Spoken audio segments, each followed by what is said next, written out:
Alright, so let's actually use um, the idea of scale here to get some useful information. So I've got a scale drawing um, of a sperm whale, and we're going to pretend that this scale drawing of a sperm whale is a drawing of this specific sperm whale here. This, of course, is a picture of a sperm whale, which is like a scale drawing of a sperm whale. It'd be awesome if I could do this lesson underwater and actually, anyway, whatever. I'm getting off on a tangent. So this is a scale drawing, which means that the corresponding lengths, so for example, the length of the back on the drawing to the length of the back on the real thing, all those corresponding lengths have the same ratio, and that ratio is called the scale of the scale drawing. So the scale here is 1 to 200, and that's roughly correct.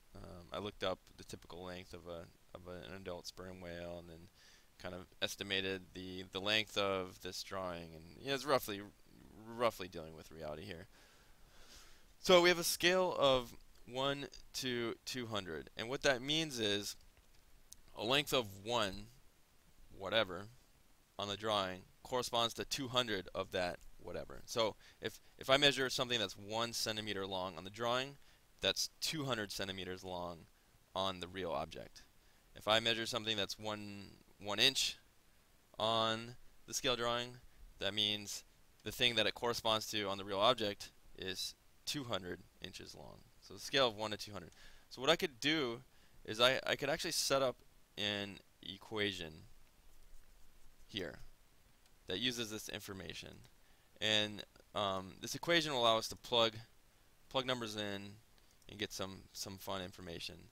So so let's think about this. I want to write an equation that'll give me the real length on the actual whale when I plug in a measurement from the scale drawing. So let's call the real measurement R. R. So what does R equal? R is equal to whatever the length is on the drawing times 200. I'm gonna call the length on the drawing D.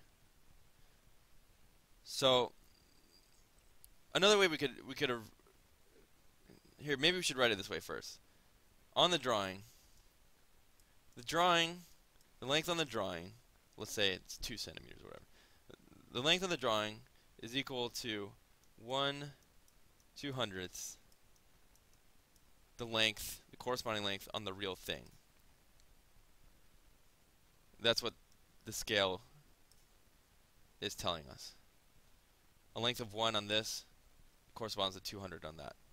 So length on the drawing is equal to 1/200th of the real thing. I just wanted to rewrite it so we could plug in a length on the drawing and get out the length of the real thing. So I just rewrote this. So R is being multiplied by 1/200th. So to undo that, to solve for R, I can multiply by 200, multiply both sides by 200. So then I have R equals 200D. Okay? So now this will allow me to plug values in and get values on the real object out. So I created this cool little ruler. I'm calling these units centimeters.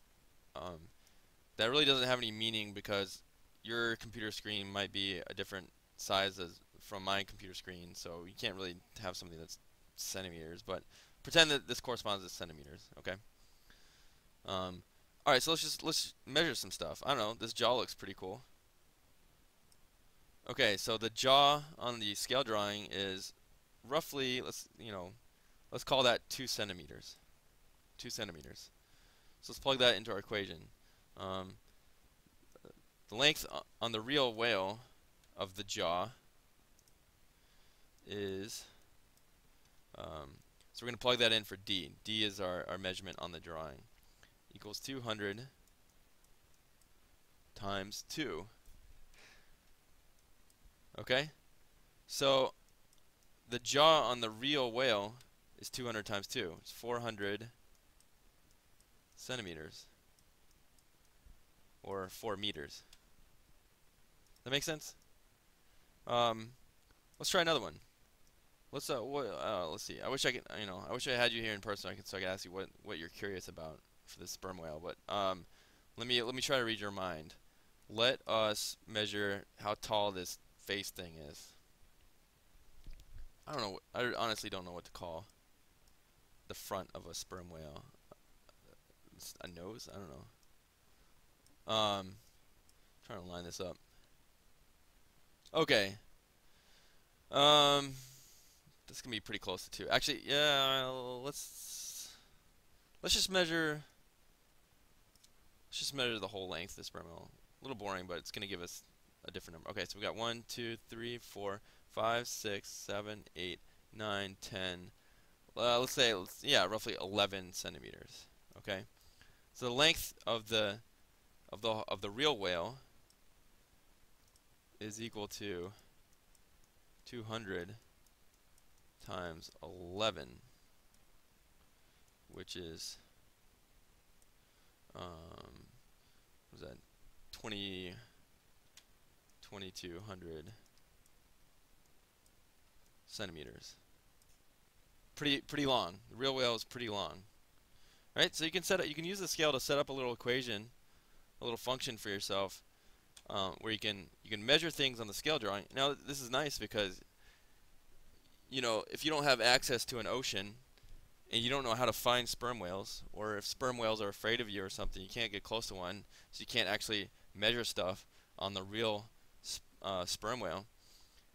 But if you've got a scale drawing of one, you can just measure stuff on the scale drawing, use the scale factor, and figure out what the corresponding length on the real object would be. That's the value of scale drawing. So you could measure all kinds of things. You could measure, the distance from this bone to its rib, the last rib in its rib cage, or you can measure the length of its what is that called? Flipper. You can measure the length of its spine. You can measure the width of its eyeball. You can measure all sorts of things using the scale drawing. Use your equation, plug those in, and figure out what the real lengths would be on the real whale. Alright, so I've got another example for you. See if you can do this on your own. Real Saturn V rockets were 42 meters tall. You've got a scale model of a Saturn V that is 21 centimeters tall. So use that to figure out the scale factor.